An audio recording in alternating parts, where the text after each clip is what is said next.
Okay, we're going to talk about emotional states right now. And when I mean emotional states, they're all tied to your breathing state, right? Your nervous system, your brain and your nervous system are constantly scanning the environment for threats, for what state you're in. Maybe you're sitting on the couch drinking a glass of wine. That would be a parasympathetic state. Remember, Corey Reed talked about a parasympathetic state where it's rest and digest, it's creative. These are where all these things, your emotions happen. You're able to create, think things through. That is a parasympathetic state. So I want you to imagine for a second, at the bottom of the screen you're looking at is the extreme parasympathetic state.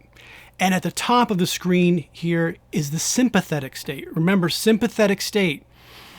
That is if a lion is chasing you, you could be angry, frustrated, anything that triggers you to where you've completely see red and have lost control over your emotional state. Many of you have seen that in someone, and you realize when that happens in that sympathetic state, you can no longer negotiate or talk with them because they're just so angry, or whatever that emotional response is, they can't function well. Now, that's in the present, but remember, with a sympathetic state, as simple as a phone call in the future that comes in, you may be again sitting on the couch sipping a glass of wine, and all of a sudden the phone rings, you answer it, and your work boss calls and says, hey, tomorrow we got to double your workload. I'm really sorry. We're going to take a couple guys away from you too, because I know they're supposed to help you, but we need them somewhere else. And I know you wanted to make that wedding in the afternoon, so you better get in here early. And all of a sudden you hang up and you're triggered, right? Frustration, anger, you might feel adrenaline rush through your system. You might start breathing shallow through your mouth, upper chest. You've started to lose control. You've had an immediate switch and started to lose control of the parasympathetic state that you were in. So there's these different states that we operate in. Now, this also serves former military and first responders in the sense that when they have seen something from their past, perhaps, that triggers them, that can also trigger immediate response to where you lose control because you've allowed yourself, when the brain goes, oh my gosh, I remember that. Your nervous system goes, what? And immediately they work together that there's a threat. Now, around you, it may be totally calm. You may be in a great, relaxed environment, but that doesn't matter. Your mind and your body just went, there's a problem. And so you can work yourself up like a panic attack. That is working yourself up into a situation. Even though your environment is calm, you have been triggered and you're now rapid, shallow breathing. You could actually trigger yourself to the point of passing out. So how do we stay in between these emotional states of being where our nervous system, our brain, everything's tracking, everything is good. You want to stay in that focused state, that creative state. I'm in the creative flow a lot. And so I'm going to give you a real good example right now. I was in this state about ready to write music one morning, very quiet in the house. Everything's going really well. All of a sudden, my wife calls and says, I'm 5 minutes away. I just got in a car accident. Guy's being really aggressive, swearing, all of this. She's just like, I called the police, get here when you can. Boom, click. So I went from parasympathetic state, creative, calm, to the top, sympathetic state, triggered. 300, I saw red. I got up and started running to get shoes. First thing I thought of was I'm going to be stepping in glass. So I ran, I got shoes. When I was in the closet picking up the shoes, I stopped for a moment and realized I'm up here. I'm triggered. My emotional state, all I see is red. My breath, get control of my breathing. First thing I did was take a deep breath, mouth closed. You might have heard slow is smooth, smooth is fast. I think that's a military term, but that is what I did, is I immediately gained control of my breathing. As soon as I did that, I was able to think clearly and realize, okay, I need to keep moving fast, but I need to do it in a way that doesn't put myself or me driving to that situation more of harm's way, right? So that's one example. Again, another one could be a phone call comes in from work, says, hey, we're going to double your workload, take some guys away, and you have a wedding tomorrow. And you go, frustration, anger, everything about what just occurred. Those are things that could happen. Or it could be in your direct environment right in front of you. And we need to try to figure out, when your brain scans these things, your nervous system scans these things, how to gain control And this would help a mountain athlete do the same situation. Another example, Corey Reed on the side. Now, Corey Reed is blind. My partner's blind, and he was on the side of a giant rock wall in Yosemite. We were going up it. Two of us had climbed ahead. He was alone on the rock. He was the third climber.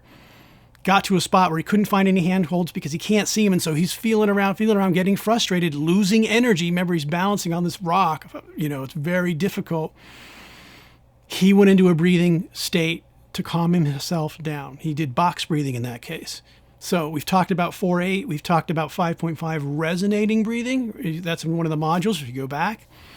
Box breathing is another one you could do, which is simply a 4-sided box. It's 4 seconds in, 4 second hold, 4 second exhale, 4 second hold at the bottom. So the idea, though, in all of those situations, in all of these slower breath works where you're extending the exhale, is we're trying to get you down to a parasympathetic state. And we've tested these things. We're not just saying, hey, you should try this. We've tested these. The other place I tested it isn't in the ice water. I've been in ice that's 32 degrees, freezing cold, ice up against my skin. I'm triggered. I immediately start panicking. I feel like I'm going to die, and here my skin is burning in the ice, right? I knew I had to get control of my breathing. Actually, I had a coach when that was happening one time tell me, get control of your breathing. I could hear him yelling at me. Even though it seemed far away, he was right in front of me and he's screaming, get control of your breath. And I started to do box breathing. And as soon as I did that, I started to get control of my nervous system. So all of that to say is that your system is constantly scanning the environment, past, present, and future. And your job is to know when you're triggered, how to get control. And the fastest way we know is through breathing, right? It's the fastest way we currently know of to gain control over those states. So it might look like this. Let's say you're triggered, sympathetic state, you're seeing red, anger, frustration, you're up here. You start breathing faster, and I could be exaggerating, but you're breathing faster, upper chest, and you're frustrated, and you've lost control over your reasoning mind, over your thought process, and how good decision making is also lost in that process. So what you would want to do is get control of that breathing. Maybe you're taking not necessarily a deep breath in, but you take a nostril breath in, or you're hyperventilating through the nose. Maybe you have to go in through the nose, out through the mouth while you're still triggered.